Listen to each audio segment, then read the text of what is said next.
वक्रतुंड महाकाय सूर्यकोटि समप्रभा निर्विघ्नं कुरु मे देवा सर्वकार्येषु सर्वदा।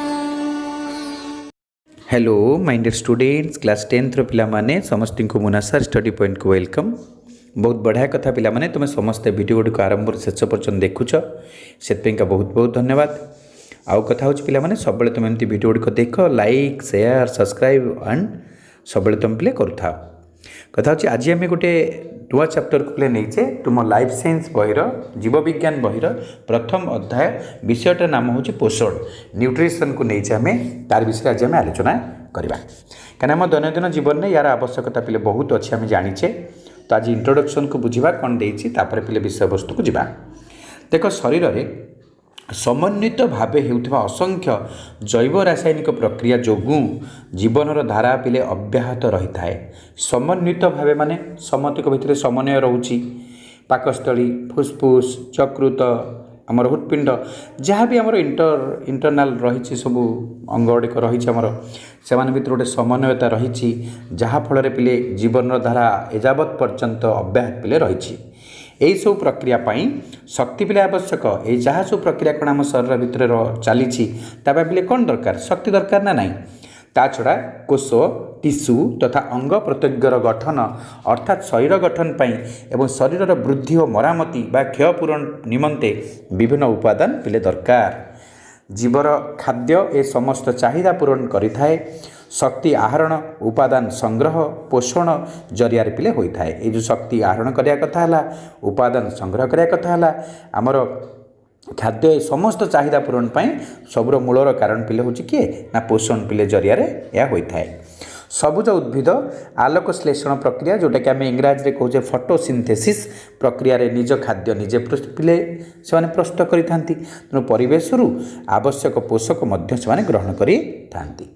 किंतु प्राणी और अन्य सब जीव खाद्य पई उद्भिद उपरे पिले प्रत्यक्ष और परोक्ष भाव में निर्भरशील ना नहीं। आम डायरेक्ट निर्भर करछे एवं इनडायरेक्ट मध्य उद्भिद उपरे आम निर्भरशील।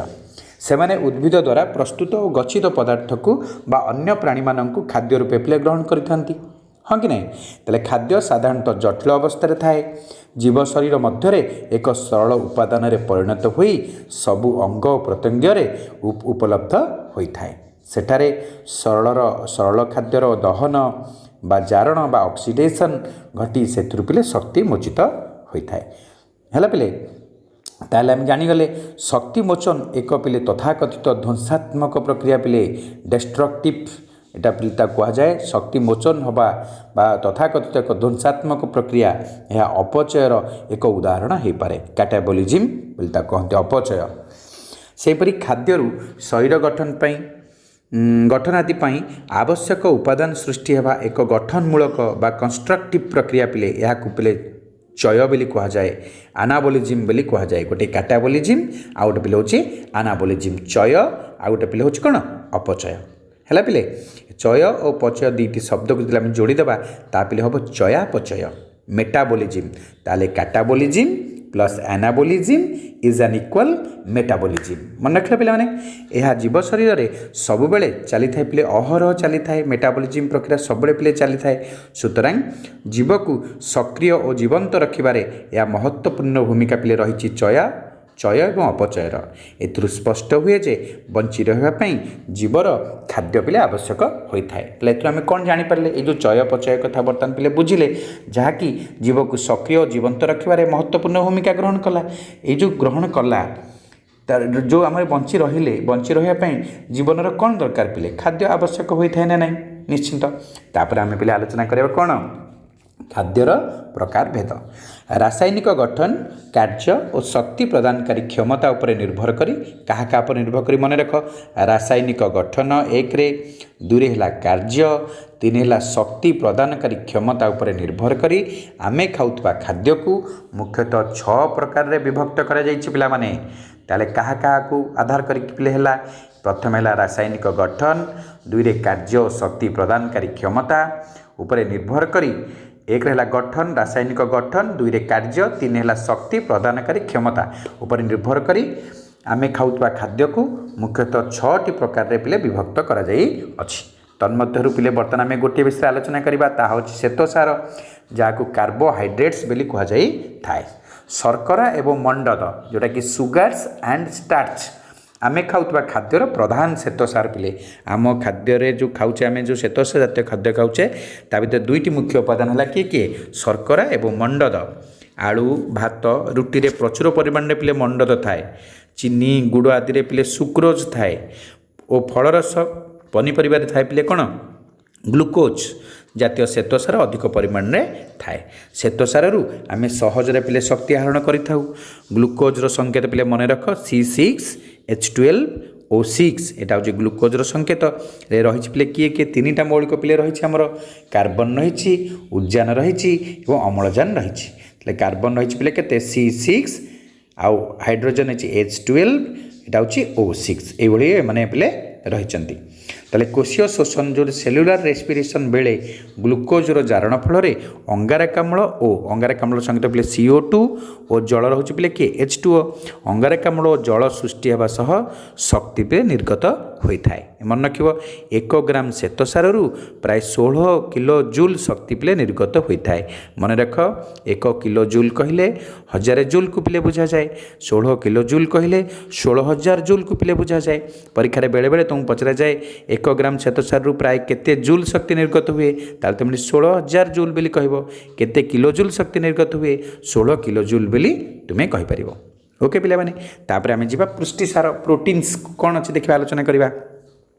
मुख्यतः माछ मांस अंडार धला अंश देखियो पिले छेना और क्षीर परी प्राणीज द्रव्य और डाली जातीय शस्य सोयाबीन आदि आमे पुष्टिसार व प्रोटीन पिले पाई थाउ। शरीर वृद्धि एवं नूतन कोष और तंतु गठन पाई पुष्टिसार खाद्य पिले एकांत आवश्यक। कौन कौन पाई पुष्टिसार खाद्य आवश्यक देख पिले शरीर वृद्धि हवा, नूतन कोष तैयारी हवा, तंतु गठन हवा, टिश्यूज जोड़ाक सब तैयारी हवा इत्यादि पिले पुष्टिसार खाद्य पिले एकांत आवश्यक। एमिनो अम्ल जो रही पिले जोटा कि आमर कहती एमिनो एसिड श्रृंखल द्वारा पिले प्रोटीन गठित हुए। कहार श्रृंखल पिले प्रोटीन गठित हुए ना एमिनो एसिड श्रृंखल प्रोटीन गठित होता है। तेणु परिपाक हेले यह एमिनो अम्ल परिणत हो विभिन्न कोष निकट में पहुँची थाए। यहाँ पिले पुष्टिसार कथा। तापर पिले कथा हूँ स्नेहसार जोटा कि फैट्स और लिपिड्स बोली कह जाए। मांस क्षीर छेना लहुणी अंडार हलदिया अंश जोटा कि आम केशर कहूचे, तेल घीर स्नेहसार बा चर्बी लिपिड जातीय खाद्य पिले थाए। कोष झिल्ली तैयारी रे लिपिड्र प्रमुख भूमिका रही। पिला माने मन रखिबो कोष झिल्ली आमर पिले साधारणतः भावे गोटे जीवर बहिरी आवरण को पिले कोष झिल्ली कह जाए ना नहीं। कोष झिल्ली तैयारी लिपिड पिले प्रमुख भूमिका रही। शरीर में स्नेहसार चर्बी भाव में पिले संचित हो रहे। आवश्यक स्थले कोशीय शोषण द्वारा यार जारण हुए और यह शरीर को शक्ति जोगाई थाए। चर्म तले चर्बीर एक आचरण पिले रही थाए। ताप अपरिबाही होइतिबारु चर्बी शरीर को उषुम रखिबारे सहाय्य करिथाय। ये मते गोटे सर्ट टाइप क्वेश्चन पिले हला जेहेतु पिले चर्म तले आमर चर्बी रही, चर्बीर गोटे आस्तरण रही, ताप अपरिबाही होइतिबारु से ताप पिले अपरिबाही अटे होइतिबारु चर्बी शरीर कौन करे उषुम रखिबारे सहाय्य करिथाय। तापर पिले धातुसार मिनेराल्स कथा।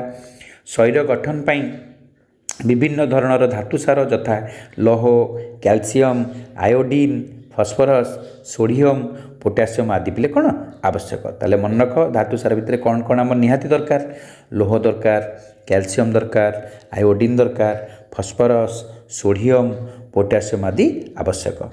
शरीर में दांत हाड़र गठन पाई कैल्शियम और लोहित रक्त कणिकार थिबा हिमोग्लोबिन गठन पाई लोह पिले आवश्यक हुए। ताले दांत हाड़र गठन पाई कौन कौन दरकार ना कैल्शियम दरकार। लोहित रक्त कणिकार थिबा हिमोग्लोबिन गठन पाई कौन दरकार ना लोह आवश्यक होता है। यह छड़ा शरीर आयोनिक बालान्सड रक्षा करिवारे मध्य धातुसार प्रमुख भूमिका रही। तीनटा कारण मन रखि दियो। एक रहा शरीर दांत हाड़र गठन पाई दरकार किए कैल्शियम। लोहित रक्त कणिकार थिबा हिमोग्लोबिन गठन पाई दरकार कौन पिले लोह। यह छड़ा शरीर आयन संतुलन रक्षा करिवारे मध्य धातुसार प्रमुख भूमिका रही। तापर पिले हला विटामिन। कोशरे विभिन्न प्रकार रासायनिक प्रक्रिया तथा एंजाइम साहाय्य होता है। क्या साहाय्य होता है? एंजाइम। विटामिन उपस्थिति से समस्त प्रक्रिया सुचारू रूपे संपन्न होता है। विटामिन अभाव शरीर में विभिन्न प्रकार रोग पिले होता है। हाँ ना नहीं, एगुड़ा आम बोधे 6-7 रु पढ़ीचे को अभाव विटामिन ए अभाव कौन हुए पिले? अंधार कणा हुए। विटामिन सी अभाव कौन हुए? स्कर्वी हुए। विटामिन डी अभाव कौन हुए? रिकेट्स ऑस्टियोमालेशिया हुए। विटामिन आमर कौन बी अभाव कौन हुए ना विटामिन बी कम्प्लेक्स जोटा कि तुंड घा कल घा तुंड घा बेरी बेरी ये सब रोग पिले हुए। आम जाचे एगुड़ा सब पूर्वर पढ़ी ताले जल में द्रवणीय पिले विटामिन हूँ 2 प्रकार। गोटे जल में द्रवणीय विटामिन आ गोटे जल में अद्रवणीय विटामिन। विटामिन अभाव शरीर में विभिन्न प्रकार रोग पिले होता है। जल में द्रवणीय विटामिन शाग पनीपरिया फल आदि पिले मिलता है। चर्बी बा तेल रे द्रवणीय विटामिन प्राणीज चर्बी बा उद्भिदजात तेल पिले मिलता है। पिले 5टी पढ़दे आम खाद्यर आ गोटे रहा सी हूँ पिले वाटर जोटा कि हूँ जल। कौन ना जल पिले देख कोशरे थिबा कोशरस बा कोश जीवक प्राय 70 ରୁ 90 भाग हूँ पिले जल। कोशर स्थिति और एथिरे होउथिबा विभिन्न प्रक्रिया पई जल अत्यंत आवश्यक। झाल परिस्रा निश्वास शरीर रू जल क्षय होता है। ताहार भरणा पाई प्रतिदिन प्राय आमको 3 ରୁ 4 लिटर पानी पीवा उचित। पिला माने तुम मन रख प्रतिदिन 3 ରୁ 4 लिटर पानी तुम सब पिले पीउथिबो शरीर संपूर्ण सुस्थ रहिबो। है पिले कहीं प्रति मुहूर्त आम शरीर आम परिस्रा करुना ना निश्वास भी जल बिंदु बाहर को जाऊँ ना झाड़ आकार जल आम शरीर पिले बाहर को बाहर ना जल क्षय होना ना तेणु तार भरण पोषण कराया कौन कराया पड़ो आमको 3 ରୁ 4 लिटर पानी पीवा पड़ो प्रतिदिन। तेणु आमको तार भरणा करने प्रतिदिन पिले 3 ରୁ 4 लिटर पानी तुम मैंने समस्ते पीब। यहाँ तुमको मो तरफ एडभाइस। तेणु शरीर में जलीय अंश कमिगले शरीर पिले अबस लगे माने भल लगनी और विभिन्न असुस्थता प्रकाश पाइब। ताले ये भाव आम खाद्यर जो रही रासायनिक गठन कार्य और शक्ति प्रदानकारी क्षमता पर निर्भर करी आम जो खाद्य को 6 भाग रे पिले विभक्त करते 6 प्रकार विभक्त करते तार संपूर्ण आलोचना मु तुम सहित करी। आउ तुम एक मन ध्यान दे पिले भलसे नोट्स करिवो एवं ताकू मन रखिवो। तापर पिले आम आलोचना करवा पोषकर प्रकार भेद पोषक अनुसार केते भाग रे ताकू विभक्त करा जायछि ताकू पिले आलोचना करवा। पिले पोषक को साधारणतः भाव पिले मन रख आमर 2 भाग रे पिले विभक्त करा जायछि। गोटे हूँ स्वभोजी पोषण आ गोटे हूँ पिले परभोजी पोषण। ताले पोषणर प्रकार भेद है पिले 2 प्रकार गोटे है स्वभोजी पोषण आ गोटे हूँ परभोजी पोषण। ताले आम बर्तमान स्वभोजी पोषण विषय पिला माने आलोचना करवा। कौन ना जो जीव माने निज खाद्य निजे प्रस्तुत करिपारंती सेमानकु स्वभोजी बा ऑटोट्रॉफ्स बोली कहती। पत्र हरित बा क्लोरोफिल थिबा समस्त उद्भिद और नीलहरित शैवाल हेउछन पिले स्वभोजी। यही समस्त जीव सूर्यर आलोक शक्ति को उपयोग करी सबुज कणिकार उपस्थिति रे अंगारकाम्ल और जल मध्य डैश और डैश मध्य अंगारकाम्ल और जल मध्य संयोग घटाई श्वेतसार जातीय खाद्य पिले प्रस्तुत करिथांती। यही प्रक्रिया को आलोक श्लेषण एवं ए प्रकार पोषण को स्वभोजी पोषण कहा जाए। ताले मोटामोटी भाव आम जानिले स्वभोजी पोषण पिले कौ माने करती साधारणतः भाव सबुज उद्भिद माने ही करती जार पत्र सहित थाए जोटा कि आमर अंगारकाम्ल एवं जलर संयोग घटाई से कौन करती ना सबुज कणार उपस्थिति रे श्वेतसार जातीय खाद्य पिले प्रस्तुत करिथांती। से प्रक्रियाटी को पिले आलोक श्लेषण कहा जाए। आउ ए प्रकार पोषण को स्वभोजी पोषण कहा जाए थाए। नाइट्रेट प्रस्तुतकारी बैक्टेरिया गंधक बैक्टेरिया परि केतेक रसायन श्लेषण बैक्टेरिया और एक विशेष अजैव रासायनिक प्रक्रिया रु मिलुथिबा रासायनिक शक्ति पिले कौन करती ना आहरण करिथांती या को रसायन श्लेषण बोली कह जाए थाए। तापर देख तार देछि केमती होछि ना 2NH3 + 3O2 आमर नाइट्रोजेन बैक्टेरिया उपस्थित रे HNO2 + 2H2O + एनर्जी पिले उत्पन्न करती। से भाई भाव H2S + O2 जहाँकि सल्फर बैक्टेरिया उपस्थिति रे माने जल सहित सल्फर एवं एनर्जी आहरण करती।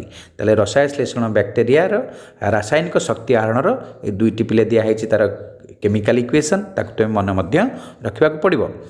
तापर हूँ पिले परभोजी पोषण। परभोजी पोषण कौन ना हेट्रोट्रॉफिक न्यूट्रिशन जो जीव माने निज खाद्य निजे प्रस्तुत कर न पारी पोषण पाई अन्य प्राणी बा उद्भिद उपरे पिले निर्भर करती से परभोजी बोली कह जाए।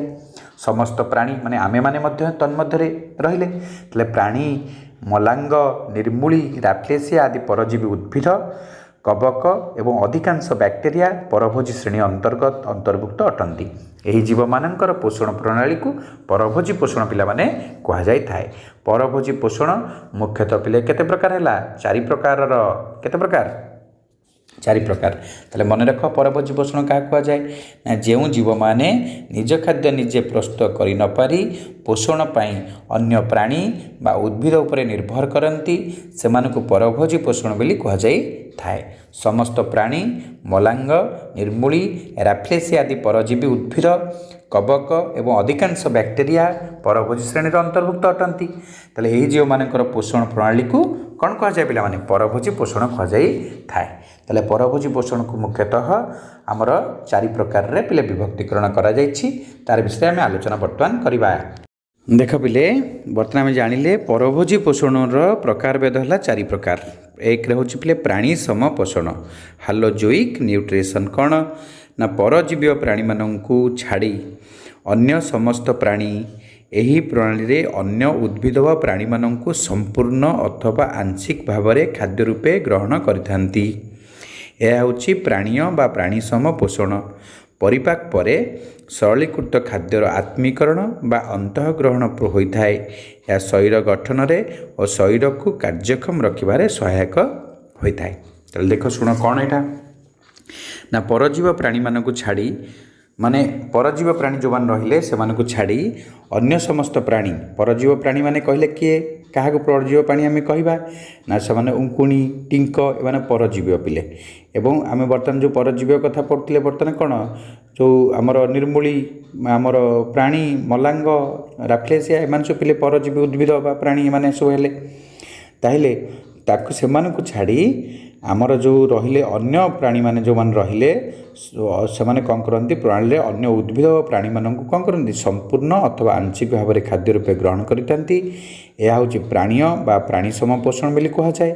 परिपाक पर आम खाद्य खाई सारा परिपाक हो सारे परिपाक पर खाद्य गुड़िक सरलीकृत हो आत्मीकरण बा अंतग्रहण खाद्यटा आम अंतग्रहण परिपाक हुए ना ना पाकस्थल हुए तो आत्मकरण बा अंतग्रहण होता है जोटा को आसिमिलेसन बोली कही था। अच्छा यह शरीर गठन और शरीर को कार्यक्षम रखिबारे सहायक होता है। तार पिला मृतोपजीवी पोषण जो परभोजी मृत उद्भिद पचासड़ा उद्भिद और प्राणी मानक खाद्य संग्रह करी निजर पुष्टि साधन करिथांती सेमानकु मृतोपजीवी बोली कह जाई थाए। एही जीव माने कठिन पदार्थ को खाद्य रूपे ग्रहण करि पारंती नाही। साधारणतः खाद्य ग्रहण बेले एमाने निज शरीर आमर पाचक रस बा डाइजेस्टिव जूस खेरण करी शरीर बाहर ही जटिल खाद्य को सरल खाद्य परिणत करते। देखते पिले रोड फोड साइड कुकुर सब एक्सीडेंट मर जाइए केमती गंध हुए से शरीरटा कठिन ना ताकि से कौन करती ये जो आमर अणुजीव मान रहिले मृतोपजीवी जो मान जीव मान रहिले से कौन करती गोटे डाइजेस्टिव जूस को खेरण करती जहाँफल से सफ्ट हुए तापर से खाद्य को सरल भाव में खाद्य करी से परिणत कर दियंती। परे परे से कौन करते ना सरलीकृत खाद्य को शरीर मध्य को शोषण करी शरीर गठन में विनियोग करथांती। छतु जातीय कवक ईस्ट बैक्टेरिया आदि जीव मान यही पोषण पिला माने देखा जाई थाए। एमाने हेले मृतोपजीवी पोषणर गोटे गोटे उदाहरण आम नहीं पारे कवक को नहीं पार छतु को नहीं पार ईस्ट नहीं पार बैक्टेरिया एम सब पिले हो पारे। तापर हूँ पिले परजीवी पोषण पारासाइटिक न्यूट्रिशन कौन ना जो जीव माने अन्य जीवंत उद्भिद बा प्राणी मानकर शरीर भितर बा बाहर रही सेमानक ठारू खाद्य संग्रह करी निजर पुष्टि साधन करती सेमानकु परजीवी कह जाई थाए। हैला परजीवी माने भोजदाता उद्भिद बा प्राणी मानक ठारू सरलीकृत खाद्य सीधासलख ग्रहण करी निजर पुष्टि साधन करिथांती याकु परजीवी पोषण बोले कह जाई थाए। अच्छा भोजदातार आश्रय रही परजीवी माने साधारणतः ताहार अनिष्ट करिथांती। मलांग हो निर्मूली हो राफ्लेसिया हो आदि उद्भिद प्लाज्मोडियम उंकुणी जोक केतेक कृमि परी प्राणी पिले परजीवी अटंती। କେତେକ ଭୋଜଦାତାର ଶରୀର ଭିତରେ ଅନ୍ତଃପରଜୀବୀ ବା ଆମର ଏଣ୍ଡୋ ପାରାସାଇଟିକ୍ ଭାବେ ରହିଥାଏ। ଉଦାହରଣ ସହିତ ପ୍ଲାଜମୋଡ଼ିୟମ୍, ଆମର ଯେଉଁ ପିଲେ ମ୍ୟାଲେରିଆ ଜ୍ୱର କିଏ କରେ? ପ୍ଲାଜମୋଡ଼ିୟମ୍ ଭାଇବାକ୍ସ, ପ୍ଲାଜମୋଡ଼ିୟମ୍ ଫାଲସିପାରମ୍, ପ୍ଲାଜମୋଡ଼ିୟମ୍ ମାଲେରି। ଆଉ କେତେକ ବ୍ୟାକ୍ଟେରିଆ ଯେଉଁମାନେ କି ଆମର କରନ୍ତି କିଏ ପିଲେ ଆମର କରେ ଟାଇଫଏଡ଼୍ କରେ କିଏ? ସାଲୋମୋନେଲା ଟାଇଫି। ନାଇଁ ଆମର ଯେଉଁ କରେ ଯେଉଁ ରାବିଡୋ ଭିରିଡି ଭୂତାଣୁ ଆମର କିଏ? ଯେଉଁ କୁକୁର କାମୁଡ଼ିଲା ବେଳେ ଯେଉଁଟା ଆମର ହୁଏ, ଯେଉଁଟା ଆମର କହନ୍ତି ସେଇଟା ହେଉଛି ରାବିଡୋ ଭିରିଡି ନାମକ ଭୂତାଣୁ। ଯେମିତିକି ଆମେ କହିବା ପିଲେ ଭାରିସେଲା ଜୋଷ୍ଟର ଆମର ହାଡ଼ ଫୁଟି କରେ। ନାଇଁ ଏମାନେ ସବୁ ଅନ୍ତଃପରଜୀବୀ, ମାନେ ଶରୀର ଭିତରେ ରହି ପିଲେ ଆମର କ୍ଷତି କରନ୍ତି। ତାହେଲେ କେତେକ ଶରୀର ବାହାରେ ମଧ୍ୟ ରହି ପିଲେ ବାହ୍ୟ ପରଜୀବୀ ଭାବେ କରନ୍ତି, ଯଥା ଉଙ୍କୁଣି। ମୁଣ୍ଡରେ ଆମର ଉଙ୍କୁଣି ରହିଲା, ସେ ଆମର କାମୁଡ଼ିକି ରକ୍ତ ପିଉଛି ନା ନାହିଁ? ଉଙ୍କୁଣି ହେଉ ଓଡ଼ଶ ହେଉ ଏମାନେ ସବୁ ପିଲେ ବାହ୍ୟ ପରଜୀବୀ ଅଟନ୍ତି। ତାପରେ ପିଲେ ଆଉ ଗୋଟେ ଆସିଲା ଆମର ସହଜୀବୀୟ ପୋଷଣ। ଏଇଟା ଆଲୋଚନା ଆମେ କରିବା। ସିମ୍ବାୟୋଟିକ୍ ନ୍ୟୁଟ୍ରିସନ୍ କ'ଣ? ବେଳେବେଳେ ଦୁଇଟି ସମ୍ପୂର୍ଣ୍ଣ ଭିନ୍ନ ଜାତିର ପ୍ରାଣୀ, ଅଲଗା ଅଲଗା ଜାତିର ପ୍ରାଣୀ ପିଲେ ଅଥବା ଉଦ୍ଭିଦ ଓ ପ୍ରାଣୀ ବା ପ୍ରାଣୀ ଓ ଅଣୁଜୀବ ବା ଉଦ୍ଭିଦ ଓ ଅଣୁଜୀବ ଏକାଠି ପିଲେ ବାସ କରୁଥିବା ପିଲେ ଦେଖାଯାଏ। ଏହାକୁ ସହଜୀବିତା ବା ସିମ୍ବାୟୋସିସ୍ ବୋଲି କୁହାଯାଇଥାଏ। ଏଥିରେ କେହି କାହାରି ପିଲେ କ୍ଷତି କରନ୍ତି ନାହିଁ, ବରଂ ସେମାନଙ୍କର ଭିତରେ ପୋଷଣର ଆଦାନ ପ୍ରଦାନ ମଧ୍ୟ ହୋଇଥାଏ। ଏହାକୁ ପିଲେ ସହଜୀବୀୟ ପୋଷଣ ପିଲେ କୁହାଯାଏ। ସେମାନେ ଏକତ୍ରିତ ହୋଇ ରହନ୍ତି କିନ୍ତୁ କେହି କାହାର କ୍ଷତି କରନ୍ତି ନାହିଁ ଏବଂ ସେମାନେ ପରସ୍ପରକୁ କ'ଣ କରନ୍ତି? ସାହାଯ୍ୟ କରନ୍ତି। ନାଇଁ ଭିତରେ ପୋଷଣର ଆଦାନ ପ୍ରଦାନ ତାଙ୍କର ହୁଏ। ତେଣୁ ଏମାନଙ୍କୁ ସହଜୀବୀୟ ପୋଷଣ ପିଲାମାନେ କୁହାଯାଇଥାଏ। ଉଦାହରଣ ସ୍ୱରୂପ ଆମ ଅନ୍ତନଳୀରେ ପିଲେ ରହିଛି କିଏ? ସହଜୀବୀ ଭାବରେ ରହିଛି ଇଶ୍ଚେରିଚିଆ କୋଲାଇ ନାମକ ଏକ ବ୍ୟାକ୍ଟେରିଆ, ଯିଏକି ନିଜ ଶରୀରରେ ଭିଟାମିନ୍ B12 କରୁଛି, ଯେଉଁଟାକି ସାୟାନୋ କୋବାଲମିନ୍ ଭିଟାମିନ୍ B12ର ନାମ ପ୍ରସ୍ତୁତ କରି ଆମକୁ ପିଲେ ଯୋଗାଉଛି। ତା ପରିବର୍ତ୍ତେ ସେ କ'ଣ କରୁଛି ନା ଆମ ଅନ୍ତନଳୀରେ ଶୈଳୀକୃତ ଖାଦ୍ୟ ଗ୍ରହଣ କରି ନିଜର ପ୍ରତିପାଳନ ସେ କରିଥାଏ। ତାହେଲେ ଯବକ୍ଷାରଜାନ ବିବନ୍ଧନରେ ସହଜୀବୀ ବ୍ୟାକ୍ଟେରିଆର ଅବଦାନ, ସହଜୀବିତାର ଅନ୍ୟ ଏକ ଉଦାହରଣ ମଧ୍ୟ ପିଲାମାନେ ଆମର ହୋଇଥାଏ। ଦେଖିଥିବ ଯବକ୍ଷାରଜାନ ବିବନ୍ଧନରେ କିଏ କରେ? ଆମର ଯେଉଁ ଦେଖିଥିବ ଆମର ରାଇଜୋବିୟମ୍ ନାମକ ବୀଜାଣୁ ଆମର ସବୁ ଚେରଗଣ୍ଠିରେ ରହିକିରି ଡାଲି ଜାତୀୟ ଉଦ୍ଭିଦର ଚେରଗଣ୍ଠିରେ ରହିକି ଯବକ୍ଷାରଜାନ ବିବନ୍ଧନ କରେ ନା କରେନି? ସେଠି ମଧ୍ୟ ତାଙ୍କ ଭିତରେ ଗୋଟେ ସହଜୀବିତାର ସମ୍ପର୍କ ଗଢ଼ି ଉଠିଛି। ଏହାକୁ ମଧ୍ୟ ପୂର୍ବ କ୍ଲାସ୍ମାନଙ୍କରେ ଆମେ ଆଲୋଚନା କରିଥିଲେ। ତାହେଲେ ଦେଖ ପିଲାମାନେ, ଖାଦ୍ୟ ଅଭ୍ୟାସକୁ ଆଧାର କରି ମୁଖ୍ୟତଃ ପିଲେ ତିନି ଜାତୀୟ ପ୍ରାଣୀ ପିଲାମାନେ ଅଛନ୍ତି। ଗୋଟେ ହେଉଛନ୍ତି ଶାକାହାରୀ, ଯେଉଁମାନେ କି ଉଦ୍ଭିଦଜାତ ପଦାର୍ଥ ଭକ୍ଷଣ କରୁଥିବା ପ୍ରାଣୀ, ଯଥା ଛେଳି, ଆମର କିଏ? ଗାଈ, ଆଉ ପିଲେ ମଣିଷ, ଏମାନେ ହେଲେ ଶାକାହାରୀରେ ଯିବେ। ସେଭଳି ମାଂସାହାରୀ ଅନ୍ୟ ପ୍ରାଣୀ ବା ପ୍ରାଣୀଜ ପଦାର୍ଥକୁ ଭକ୍ଷଣ କରୁଥିବା ପ୍ରାଣୀ ଯିଏ ଅନ୍ୟ ପ୍ରାଣୀମାନଙ୍କୁ ଖାଏ ବା ପ୍ରାଣୀଜାତ ପଦାର୍ଥକୁ ମଧ୍ୟ ଭକ୍ଷଣ କରେ। ତନ୍ମଧ୍ୟରେ ମଧ୍ୟ ଆମେ ପିଲେ ସବୁଥିରେ ରହିବା। ମାଂସାହାରୀ ରହିଛେ, ଶାକାହାରୀ ରହିଛେ। ସର୍ବାହାରରେ ଦେଖିବା, ଖାଦ୍ୟରେ ଆମର ବାଛ ବିଚାର ନ କରି ଯାହା ଖାଦ୍ୟ ଉପଯୋଗୀ ତାହା ପିଲେ ଭକ୍ଷଣ କରୁଥିବା ପ୍ରାଣୀ ସେ ହେଲେ ସର୍ବାହାରୀ। ତା ଭିତରେ ବି ଆମେ, ତେଣୁ ଆମେ ତିନିଟାକେ ରହିପାରିବା। ଶାକାହାରୀ ରହିପାରିବା, ମାଂସାହାରୀ ରହିପାରିବା, ସର୍ବାହାରୀରେ ମଧ୍ୟ ପିଲାମାନେ ଆମେ ରହିପାରିବା। ଓକେ ପିଲାମାନେ, ସମସ୍ତଙ୍କୁ ଏଗେନ୍ ବେଷ୍ଟ ଅଫ୍ ଲକ୍। ଆଉ ଆଜି ଆମେ এই ପର୍ଯ୍ୟନ୍ତ ପିଲାମାନେ ଆମେ ଆଲୋଚନା କଲେ। ଧ୍ୟାନର ସହିତ ଭିଡ଼ିଓ ତୁମେ ଆରମ୍ଭରୁ ଶେଷ ପର୍ଯ୍ୟନ୍ତ ଦେଖିବ, ସ୍କିପ୍ ପିଲେ କରିବ ନାହିଁ, କାହିଁକିନା ବହୁତ ବଢ଼ିଆ ବଢ଼ିଆ କଥା ମୁଁ ତୁମ ସହିତ ଆଲୋଚନା କରିଛି। ଧ୍ୟାନର ସହିତ ତୁମେ ଏକୁ ଦେଖିବା ଏବଂ ଶୁଣିବା, ଦୁଇଟା ପିଲାମାନେ କରିବ। ଓକେ।